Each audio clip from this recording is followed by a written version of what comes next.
Hello my crafty friends, Corrine here from Corrine Crafts. Right, we've got a really simple card for you today, but what I wanted to do is I wanted to bring through a couple of techniques that were sort of tinkling through my mind.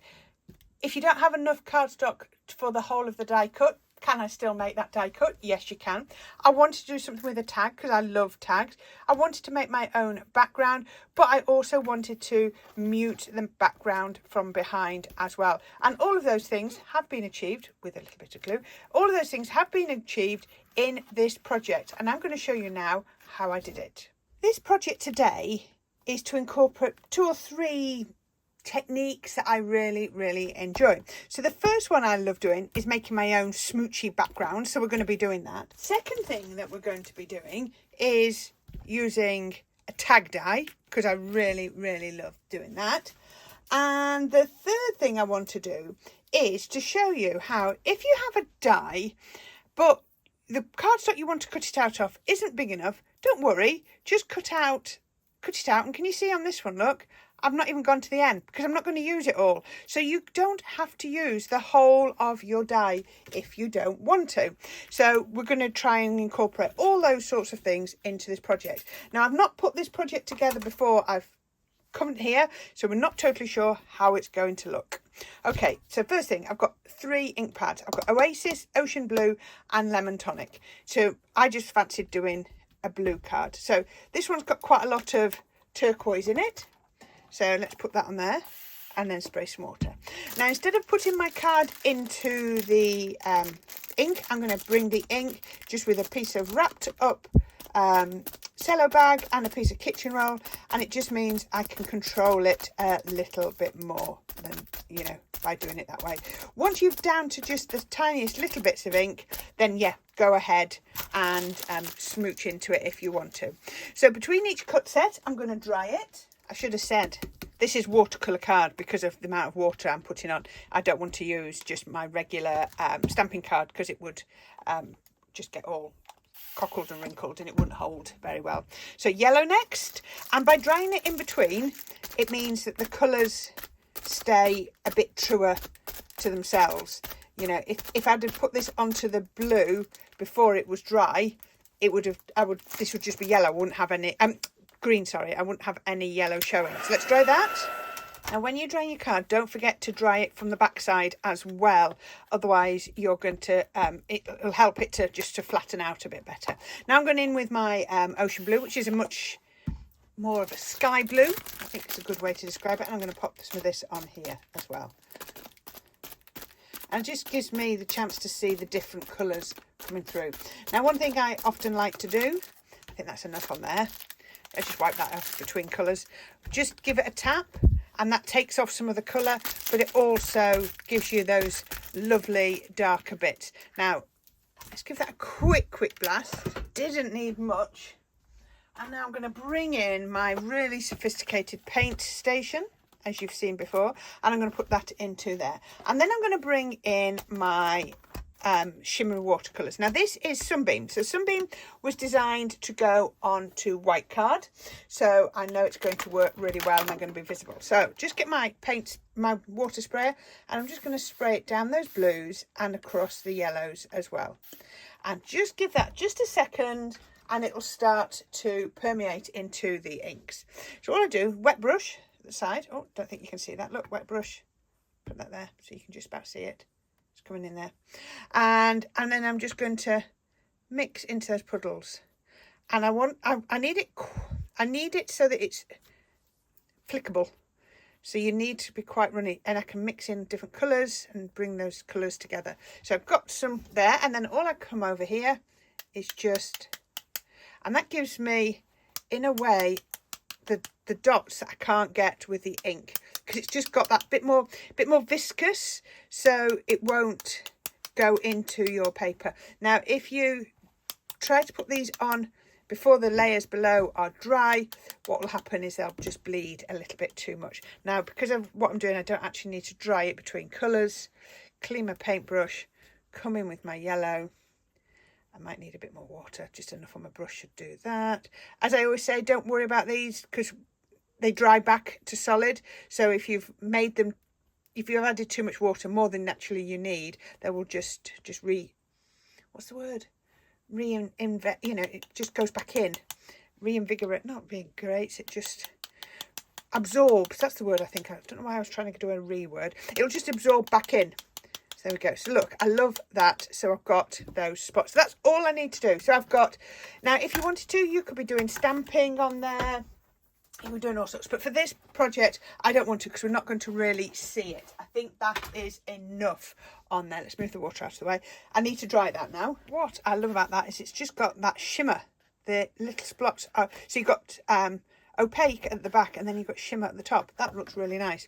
So I'm going to bring that die cut. Now, you remember, if you look at that, you think, oh no, it's not used all of it. So what I'm going to do is I'm going to cut it down even more. So I'm going to cut this bit through here, and I'm going to come around there. I always end up coming back into these bits, so all the bits get used. And I want to come in to here. There we go. Don't worry about that bit, because we're going to cut it out. So what I can do now is pop that somewhere onto here, just like that. Now I just need to check. Now that is just about the right size for my die, so that's good planning. Now glue it down however you want. I'm going to go in with my precision glue press. Shouldn't take long because it's a nice small die cut. So let me just put the glue on here, and then we'll be right back.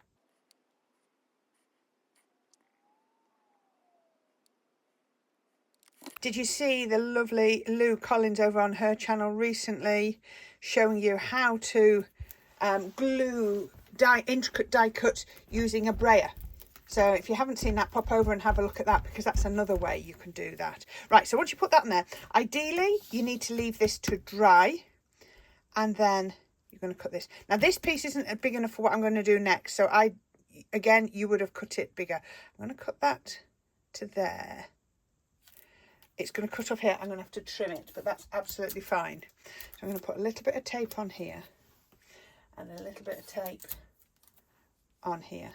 And I'm going to run that through my die cutting machine.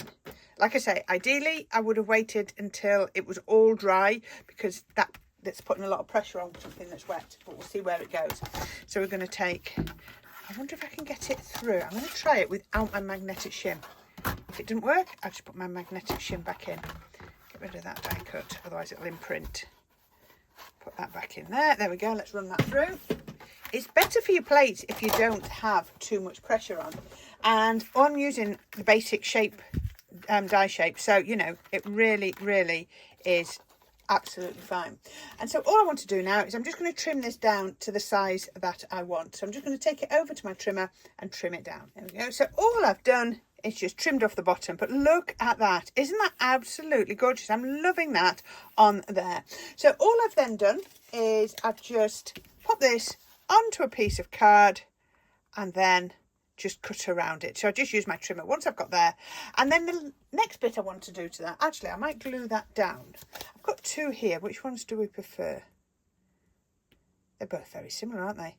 Very similar indeed. I'll use this one just because it's got a bit of adhesive on the back. So I'll put this on here. And I've just used my crocodile to put a hole through both layers, or a punch, or you can even just use your pokey tool, whichever way works for you. So put that on there. Let's line that up. It would have been so much easier if I'd have waited to put the hole in till it was stuck down, but I didn't. There we go. Let's just put that nice and tight. There we go. And that is my tag made. So I've got a piece of ribbon. This is far more than I need. So I'm going to pop this through here. Let's go. Just use my pokey tool. Actually, I might just try and use my tweezers because they're a bit, that's it. Go through. There we are.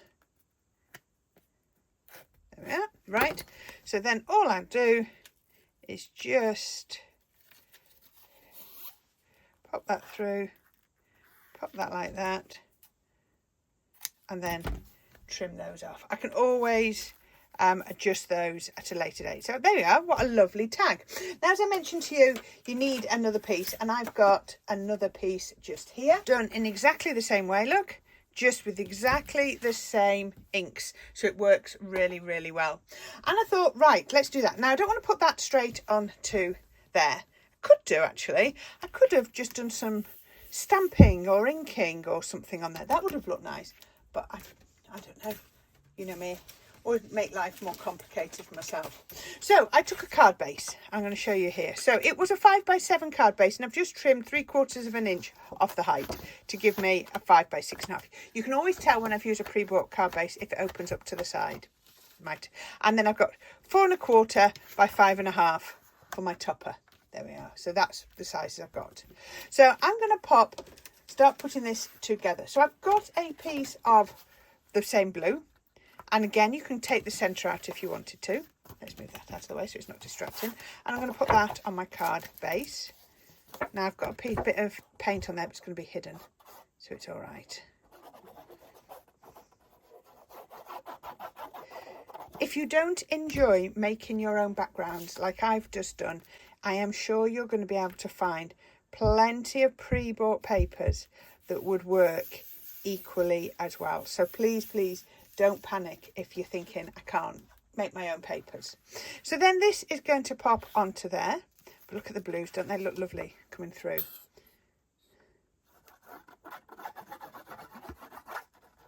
Actually, I should have probably put a bit of red liner on here because it's a little bit bent. So let's just pop that onto there.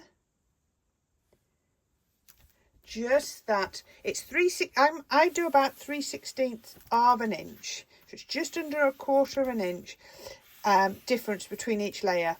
So, you know, that's just going to give me the smallest little bit on each side. So it's half of 3/16 on each side. I'm just pushing that down. Just give that a little bit of a burnish to make that stick. There we go. Right, now, as I said, we could go on here. Then I thought, oh, I've got this lovely background die. So this is just a large die. I'm sure you've got them, hexagons and all sorts. And I cut that out. So I thought I could stick that onto there and then put that on. But I still got quite a lot of colour. So we've looked at this technique before. So all I've done is I've taken a piece of vellum, just regular vellum. It was out my scrap box. And all I'm going to do is I'm just going to use my dotty tape pen. There we are, got it sorted. A little bit of dotty tape pen, and you won't see it because of the different layers. And that's just going to mute those colours. Look, those dots just basically disappear into the watercolour card, look. Defy you to see those. Dotty tape pens are really good for that. And then onto that, we can put here. Now, if you wanted to, you could get a really fine foam tape and put that around there. That would look really good. I don't think we've got time for that today. So let's go over these with my dotty tape pen. And then let's go around the edge with my wet glue. Every glue has a purpose. Every glue will do something different. So, you know, it's just about finding the one that works for you. That got a bit of... So let's put that onto there. And then... This is going to be a really simple card, I think. Because I was thinking, do I want flowers and all the rest of it? I need to move that out of the way. And I don't think I do, because I've got flowers in the tag. So I don't think I need to. So I need a sentiment. So I thought of lots of different ways. And I've got my With Love that I've just cut out of the same paper that's on here. Let's just take that. There we go. Isn't that lovely? And then we can take that. And then we can just pop some glue onto here. I do love cards with tags on. Now you could put a little pocket on so that the tag came out.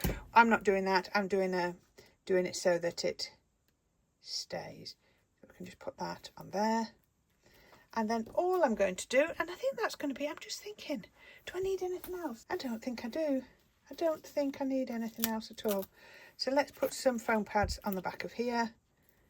You can foam pads, foam tape, it's entirely up to you, whichever one you prefer. And as always, you know, remember to give your layers a chance to dry between layers, you know, put next layer on. Obviously, because I'm filming this, we have to sort of just go with it but you know, you've got time. And then we're just going to pop that on there like that. I think I do need a couple of gems, don't I? Let's go. I don't know how many I've got. Let's just put a few. Oh, I didn't need that to happen. It pinged off somewhere. I haven't got very many. So I could do that throwing them around my craft room. Stick that one down, then I'll try and get the string off. Does that come off? Yeah. Get a couple of the smaller ones, because then you have a couple of the smaller ones. Put those. Come on, Corrine, you could do without throwing away all your gems. And I want to use that last middle size one. Oh, I know I can see that. That's going to go in the centre of there. There we go. And that is today's project. But what I wanted to show you, the whole point is you can make your own backgrounds. You don't have to use the whole of a die cut if you don't want to, or if you haven't got enough card to cut out the whole of the die cut. And also by putting that vellum behind or in front of the background there, we've kept the same colours, got the same tone, but we've muted it down significantly. So there you go, really simple card, but just bringing together a fair few techniques that I really enjoy. So I hope you enjoyed that. As always, I'm going to put my links to the side. There's also links down in the description if you want to click on those. But if you could give me a thumbs up, that really helps, as it helps the reach of my channel. So until next time, my crafty friends, I hope you enjoyed that quick film, and I'll be back with something new very soon. Bye for now.